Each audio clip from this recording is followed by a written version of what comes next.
Dedico esse conteúdo a todos aqueles que rabiscam a caneta no papel enquanto esperam alguma coisa. Eu comecei a desenhar com tinta nanquim na faculdade de arquitetura.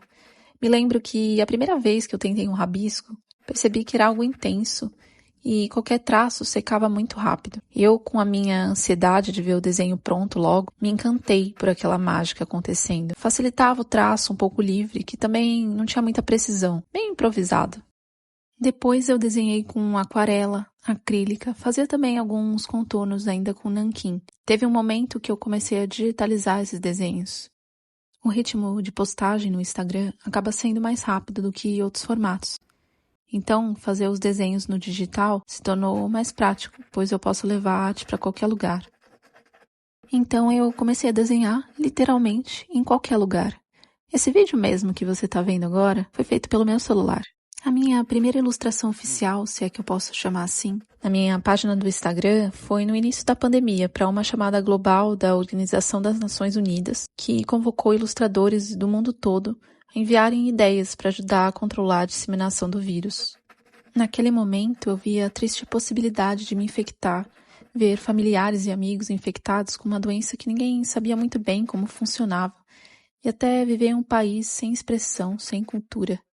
Para mim, ambos os casos poderiam significar a morte. Foi quando me aproximei ainda mais da arte, algo que a faculdade e o estudo me apresentaram da melhor forma possível. E a internet foi o meio que encontrei para me expressar naquele contexto de isolamento. Foi aí também que comecei a ouvir um chamado para que eu comunicasse as minhas ideias. E esse é um momento memorável, como se virasse uma chavinha na minha mente. Mas eu não me considerava uma pessoa criativa alguns anos atrás. Na verdade, eu fui me descobrindo nisso conforme meu interesse por determinados assuntos crescia. Por exemplo, houve uma época que estava tentando passar em medicina. Pois é, as voltas que a Terra redonda dá. E na rotina de estudos, confesso que eu ficava horas olhando blogs de fotografia, admirando o visual delas. Aquilo me trazia sensações muito agradáveis. Desde então, eu sempre quis aprender mais sobre os assuntos relacionados às artes visuais, por livre e espontânea curiosidade mesmo. Aliás, se você já se distraiu tanto com alguma atividade que achou interessante, deixando até de lado alguma tarefa que supostamente teria que concluir, envie aqui nos comentários. Eu não tinha a menor ideia, mas desde aquela época, olhando as fotografias nos blogs, já estava preparando meu próprio caminho. Também não sabia onde aquilo iria me levar, mas eu estava lá. Mas o que eu e você temos em comum? A criatividade